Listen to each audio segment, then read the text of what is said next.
નવો ટોપિક આપણો એ કે સાયક્લોઇડ, બરાબર. તો એની વ્યાખ્યા જોઈએ આપણે. નિયત સુરેખા પર સરકાવ્યા વગર ગબડાતા રોલિંગ વર્તુળના પરિધ ઉપરના બિંદુનો બિંદુ પથ સાયક્લોઇડ, બરાબર. જ્યારે તમને સાયક્લોઇડની વ્યાખ્યા જીટીયુમાં કે કોઈ પણ એક્ઝામમાં પૂછાય ત્યારે તમારે આ વ્યાખ્યા લખવાની થઈ. હવે આપણે પ્રેક્ટિકલી સાયક્લોઇડ શું છે એ સમજશે અને ડ્રો પણ કરશે એટલે તમને વધારે આઈડિયા આવે. ઓકે, તો 50 mm વ્યાસવાળું વર્તુળ એક સીધી લાઇન પર સ્લિપ થયા વગર ગબડે, બરાબર છે. અને એક જ રિવોલ્યુશન માટે વર્તુળના પરિધ પર આવેલા બિંદુનો બિંદુ પથ દોરો એટલે કે સાયક્લોઇડ, બરાબર. આ મેથડ ઘણી વાર પૂછાતી હોય અને એટલે આઈએમપી છે. તો પ્રોપર આપણે step by step practically draw કરી તો તમને વધારે થોડોક આઈડિયા આવશે, બરાબર, કે ખરેખર સાયક્લોઇડ હોય કેવું. જો તમારા રકમની અંદર 50 mm વ્યાસ આપ્યું વાળું વર્તુળ, બરાબર, આપણે 25 લેસી ડ્રો કરવા માટે. એટલે આપણે અહીંયા કંઈક ડ્રો કરશું. ટોટલ 50નું થશે ડાયામીટર, और व्यास એટલે કે રેડિયસ આપણે 25ની લેસી. તો આપણું સર્કલ રેડી થઈ ગયું, બરાબર. સીધી લાઈન કરના એટલે બોક્સ બનાવી નાખશે, બરાબર. સીધું એક આમ ત્યાંથી આપણે આલી સાઈડ પછી એને 12 ભાગ પાડશે આપણે. આ થઈ ગયા પછી કેટલા કોણમાં પગ તમારે બાજુમાં રાખવાનો, બરાબર. ને ફટાફટ 12 ભાગ પાડવા માટે 30 અને 60. જ્યારે વાત આવે 12 ભાગ પાડવાની ત્યારે તમારે સમજી જવાનું 30 અને એક 60 બે સાઈડ, બરાબર. હેઠે પછી તમારે કરવા નહીં જવાનું, બરાબર, કેમ કે ઉપરથી પસાર થાય ક્રોસ કરશે એટલે ઓટોમેટિક હેઠે પણ થઈ જશે, બરાબર. આ એક થઈ ગયું. હવે તમારે ફટાફટ ભાગ પાડી નાખવાના. જેટલી સ્પીડ વધારે એટલું ડ્રોઈંગ ફટાફટ થાય અને કહેવાય ને ટાઈમ પણ બચશે. તો થોડું ઘણું તમને બીજું પર લખવાનો કે ટાઈમ મળી જાય. આ 12 ભાગ પડી ગયા, બરાબર. તો જો આપણે અહીં માપ દેવાનું ચાલુ કરશે. 0 અંદર માપ આપશે 1, સોરી માપ નહીં પણ અહીંયા આપણું 0 નંબર આપણે અંદર આપશે 1, આ 2, આ 3, 4, 5 એ રીતે તમારે બધાય આપી દેવાના, બરાબર. 11 અને લાસ્ટ તમારે છેલ્લું પાછું 0 વગર આવશે એટલે 12, બરાબર. પછી તમારે ભાગ પાડ્યા, બરાબર, એના માટે છે ડિવાઈડ એટલે તમને સાથે યાદ રહીએ, બરાબર. Circle into equal part. આ 12 ભાગ પાડ્યા, બરાબર. આ 150 થઈ ગયું અને પછી 2 mm આપણે સાઈડમાં કોઈ પણ એક માપ લઈને લઈ લઈશું, બરાબર. રેડી, બરાબર છે. તમારે 2 mm ગમે એમ કરીને લઈ લેવાનું. એ તમારું ટોટલ માપ 120 mm આપણે હેઠે એક લાઈન તમને કોઈ એંગલ નથી પણ તમે જે ઠીક લાગે એટલી લાઈન લેવાની. કેટલી? 120 mm. પછી એક સેન્ટીમીટરના અંતરે તમારે એક પોઈન્ટ કરવાનો એટલે કે 10 જશો એટલે લાસ્ટ તમારો આવશે 12 એટલે કે 120. પછી આ લાઈને તમારે છેલ્લે જ્યાં 157 આપણી લાઈન પૂરી થાય ઉપર ત્યાં તમારે જોઈન્ટ કરી દેવાનું, બરાબર. પછી તમારે અહીંયા A અને લાસ્ટમાં જે 157 પૂરું થાય B નામ આપી દેવાનું.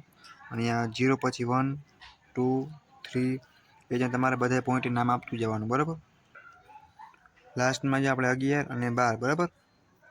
આ આવી ગયા અને આપણે છેલ્લે જોડી દીધું. હવે શું કરશું આપણે કે આ જે લાઈન છે તમારી, જો તમને આને આપણે પેરેલલ લેવાની છે, બરાબર. અને આપણે જોઈન્ટ કરતું જવાનું. તમારે રોલર સ્કેલથી કરવાનું હોય નકર સીધી લાઈન નહીં આવે. પછી તમારે બધા પોઈન્ટને જોઈન્ટ કરતું જવાનું લાસ્ટ લગીને બધાય, બરાબર, જ્યાં લગી આપણું કામ પતે ને ત્યાં લગી. પછી તમારે અહીંયા 1, 2, 3, 4 નંબર દઈ દેવાનો હે, બરાબર. હવે આપણે શું કરશું સીધા આ લાઈનથી આપણે લીટા ખેંચશું, બરાબર. જો અહીંયા તો ઉપર જ આવશે પણ બુકનો લીટો હોય એટલે તમને કદાચ નહીં દેખાતું હોય. આપણે અહીંયા લગી ખેંચવાનો હોય, બરાબર. પછી તમને સીધું આ પણ ખેંચશી, બરાબર. સીધો વ્યવસ્થિત સીધું બે લાઈનમાં આવી જાય એ ટાઈપનું સેટિંગ કરી થોડું ગોઠવીને પછી તમારે ખેંચવાનું. જેટલા મળે એટલા લઈ લેવાના. એક તો સીધો આ જ લાઈનમાં આવશે, બરાબર. અને એક તમને પછી જે આપણે એક લાઈન 10 અને 2 આગળથી બાકી રહી ગઈ તો એને વ્યવસ્થિત સીધી આપણે રાખી, બરાબર. અને પણ એક લાઈન ખેંચી લઈએ. આપણે જે આપણે પોઈન્ટ મળ્યા, બરાબર, એને આપણે ઉપર લઈ જઈશું. ક્યાં લગી? ઉપરની લાઈન છે આપણી અહીંયા લગી. હરેક પોઈન્ટને આપણે ઉપર લઈ જવાનું છે, બરાબર. સ્ટેપ બાય સ્ટેપ બધાનો વારો લેતો જવાનું. જો આપણે લીટા ઉપર ખેંચ્યા, બરાબર, એ તમે અહીંયા લગી પણ કરી શકો, અહીંયા લગી પણ કરી શકો, પણ હાલશે, બરાબર. જસ્ટ પોઈન્ટ મળ્યો તો અહીંયા તમારે 1 આપશી. પહેલાં આપણે કામ કરી અહીંયા આપણે C0 નામ આપી દઈએ પોઈન્ટ આગળ, બરાબર. જ્યાં પોઈન્ટ મળે ત્યાં O આપી દેવાનું. પછી 1 અહીંયા આપણો C2, C3, C4, C5 એટલે તમારે જ્યાં વતલી લાઈન છે આપણી જે 9 અને કહેવાય ને 3, 9 અને 3 આ પેન્સિલ તમને પ્રોપર દેખાય નહીં એના માટે હું પેન્સિલથી દોરતો હું, બરાબર. તો કાંઈ વાંધો નહીં. C6 આ C7 પછી બધે તમારે છેટ લગી આપણે આપતું જવાનું. તો સૌથી પહેલાં આપણે C0 આગળ રાખી અને આપણે 0થી એક ચાપ, બરાબર. અને પછી શું કરશું, માપને ડગાયા વગર C1 આગળ રાખી અને એક ચાપ ઉપર, બરાબર. C1 આગળ તમારે રાખી, બરાબર, અને એક ચાપ અહીંયા આપણે ઉપર મારવાની થશે. રેડી? એટલે આ પર દેખાતું નહીં કેમ કે નંબર આપણા વધી ગયા. અહીંયા આપણે P1 આપણે માપ આપી દઈએ, બરાબર. એટલે આપણે ઉપર એક ચાપ મારી એટલે P1, બરાબર. પછી તમારે C3 આગળ રાખી અને એક ચાપ મારવાની, બરાબર. પછી તમારે C4 આગળ C2 હતું તો તમારે એ વસ્તુની ખાસી ધ્યાન રાખવાની. પછી C3 આગળ રાખી અને તમારી જે આ ત્રીજા નંબરની લાઈન છે અહીંયા આપણે એક ચાપ મારશે, બરાબર. જો પેન્સિલ દોર્યું એટલે બરાબર દેખાતું નહીં, પછી તમારે મેથડ યાદ રાખવાની, બરાબર, કેમ કે એટલે માટે બોલ પેનથી દોરતો. પછી અહીંયા માપ રાખીને આપણે આ C3 વાળી લાઈન આ બાકી મેં જે પેન્સિલ ડ્રો કરી હતી તે બોલ પેન ડ્રો કરી નાખી એટલે પ્રોપર તમને બધી લાઈનો દેખાય, બરાબર. જો આપણે આ એક લાઈન પહેલાં અહીંયા નીકળશે 6, પછી 7 અને 5 વાળી, પછી 8 અને 4, 9 અને 12, આપણે 10 અને 2, 11 અને 1 અને 46 આપણી 0, 1 2 આલી સાઈડ 2 આલી સાઈડ અને 3 મોટી, બરાબર. હવે આપણે શું કરશું કે C4 આગળ રાખી અને એક ચાપ ક્યાં મારશું આપણે, જો અહીંયા ઉપર 4 આગળ, બરાબર. પછી C5 આગળ રાખી અને પાછી એક ચાપ એટલે મારશે, બરાબર. એટલે કે કહેવાય જાય ને કે સ્ટેપ બાય સ્ટેપ કરવાનો, તમને આકાર મળવાનો, બીજું કંઈ છે નહીં એમાં કંઈ. આ સીધી એક ચાપ આવશે, બરાબર. C7 થી પાછી આપણે આમ ટ્રાય કરશે, લાલી સાઈડ જેમ આવશે એમ પાછું પગથિયું આપણે નીચે ઉતારવાનું હોય એ ટાઈપનું થશે. આ 9 થી પાછી વાળી ક્યાં આવશે, એઠે આવશે. આ 10 થી પાછી ક્યાં આવશે, ઓટોમેટિક પરિકર હટશે એ સાઈડ, બરાબર. ભાઈ તમારે શું કરો, આ C1 11 આગળ રાખીએ આપણે, બરાબર. અને એક ચાપ આપણે જે એટલી લાઈન છે અહીંયા સેટ છે, C3 પાછી સીધી, બરાબર. હવે તમને એને પોઈન્ટ આપી દઉં, બરાબર, વ્યવસ્થિત તમને આઈડિયો અને આમાં દેખાશે નહીં કેમ કે પેન્સિલ ને બધું મિક્સમાં થઈ ગયું હાથ ફેરે. તમારે પ્રોપર દોરવાનું હોય. એક લાઈન અહીંયા, બરાબર, એક અહીંયા આવશે અને એક જો આ પછી એક તમારે સીધે 6 આગળ છે, બરાબર, અહીંયા આવશે, બરાબર, એક પોઈન્ટ અહીંયા 2 આ રીતે સેમ. અને સારી લાસ્ટમાં જો જગ્યા આપણે ઘટી હતી બટ પ્રોબ્લેમ આપણે સમાઈ ગયા, 2 પોઈન્ટ અહીંયા આ લાઈનમાં એક અહીંયા, બરાબર, અને એક આલી સાઈડ ને પાછું એક આલી સાઈડ, બરાબર. પછી આ બે સેમ અહીંયા અને વચ્ચે સેન્ટર આપણું. અહીંયાથી આપણો કંઈક આવું કંઈક કહેવાય ને કે સાયક્લોઇડ બનશે. ઓકે, આપણે એને સાયક્લોઇડ આમાંથી પસાર કરવાનો છે. આનો આકાર જે આવશે ને એવો ગોલ તો નહીં આવે બટ આપણે હાફ અડધો સર્કલ જેવું થશે, બરાબર. આ ફેંચ કરવાની એડજસ્ટ કરશી, બરાબર, અને જેટલા પોઈન્ટ વધારે મળશે આપણે એટલા લેશી, બરાબર. તો અત્યારે જો આપણે ત્રણે એક લાઈનમાં મળે છે તો પહેલાં આપણે એ એક લઈ લેશી. તો કાટું જ કરવું અત્યારે તમારા પ્રોપર એક્ઝામમાં તમને માર્ક્સ મળે અને કપાય નહીં એ ટાઈપને તમારે કરવાનું હોય, બરાબર.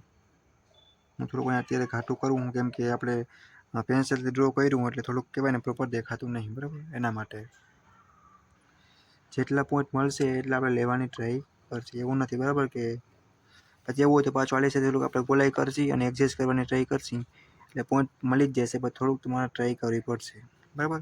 એ રીતના આપણે એક એક કરીને પોઈન્ટ લઈ લેશું. બધા ભેગા મળશે તો ભેગા પણ લઈશું. ત્યાંથી આ 2 પોઈન્ટ પાછા મળી જાય, બરાબર. ગોલાઈ ના મળે તમારે કરી લેવાની. સર્કલ જેવી ગોલાઈ નહીં થાય તો હાલશે, બરાબર. લાગવું જોઈએ કે ફેન્ચ કરવા યુઝ કર્યું હે. જેટલી મળે એટલી આપણે લેવાની ટ્રાય કરશી, બરાબર. એવું તો પછી આવી રીતે આપણે આમ પણ કરી અને ગોલાઈ તો વાળી એટલી વાળી જ શકાય. તમારે આવા પ્રકારનું કંઈક જે તૈયાર થાય ને એને આપણે સાયક્લોઇડ કહેવાય, બરાબર. પછી આપણે જે લાસ્ટમાં કામ કરતા એ પણ સાથે કરી નાખીએ. અહીંયા એક એરો મારી અને મસ્ત લખી નાખવાનું, બરાબર, કે સાયક્લોઇડ પ્રોપર ઇંગ્લિશનો, બરાબર. આ થઈ ગયો ને એરો એક મારવાનો ખાસ. એ થઈ ગયા પછી તમારે માપ આપી દેવાનું, બરાબર. ટોટલ માપ કેટલું હતું આપણે ડાયમેન્શન આપી દઈએ, બરાબર. લાસ્ટમાં તો જો સૌથી પહેલાં આપણે એક લાઈન કરી લેશું, બરાબર. અને થોડુંક અહીંયાથી આપણે સર્કલનું માપ આપી ડાયામીટરમાં આપણે દેવાનું હોય, બરાબર. આપણે લીધું હોય રેડિયસમાં એટલે 50 mm, બરાબર. નાલી સાઈડથી આપણે જોવા જઈએ હેઠે તો આપણે 157 લીધું હોય, 157, બરાબર. તો તમારે એ પણ માપ આપણે 157 માપ આપી દેવાનું, બરાબર. લખી નાખવાનું લાસ્ટમાં 157 mm. એટલે આપણું જે પી અહીંયાથી 0 એ અને બીજી માપ લીધું ને આપણે એ અને આપણું અહીંયા બી, બરાબર. એ આપણે ટોટલ 157 થયું. રેડી.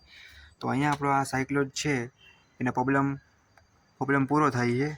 જે આપણે કરવા મળે છે, બરાબર, એની જે ગોલાઈ જેટલી પ્રોપર અને એક્યુરેસી જેટલી મળશે ને એટલા તમને માર્ક મળશે. એટલી વસ્તુ તમારે ખાસ ધ્યાન રાખવાની છે. કયો કે જે આ કરવા મળશે, બરાબર, એટલી તમને એક્યુરેસી જેટલી હશે કરવાની એટલા માર્ક્સ સારા મળશે, બરાબર. બાકી તો આ આપણો હતો સાયક્લોઇડ. રેડી. તો આ ચેપ્ટરના most of IMP question video lecture સાથે આઈએમપી પર કહી શકાય. તો આ અહીંયા પૂરું થાય. હવે તમારા ફ્રેન્ડને પણ શેર કરી દેજો. આ જીટીમાં બધું પૂછાવાનું જ છે. 100% તમને કહું હું. આ નહીં આવડતું હોય તો પાસ થવામાં હજી પ્રોપર તૈયારી નહીં કરી હોય એને તકલીફ પડી જશે, બરાબર. તો તમારી વસ્તુને ખાસ ધ્યાન રાખવાની. તમારા ફ્રેન્ડને પણ શેર કરજો અને થોડોક સપોર્ટ કરજો. તમને પણ ખબર પડે કે ખરેખર વિડીયો મેં બનાવી એ કોઈ લોકો જોવે છે કે નહીં. એને માટે લાઇક કરજો, સબસ્ક્રાઈબ કરજો. આ સબ્જેક્ટ પાછો sem to sem electrical diploma બીજા સેમમાં આવશે, બરાબર. સેમ સબ્જેક્ટ છે અત્યારે મિકેનિકલમાં, બીજા સેમમાં ઇલેક્ટ્રિકમાં. રેડી. અને જે લોકોને મેથડ આવડી જાય એ કોમેન્ટમાં યસ લખે અને સપોર્ટ કરે, બરાબર. તો થેન્ક યુ. જય માતાજી. Bye bye.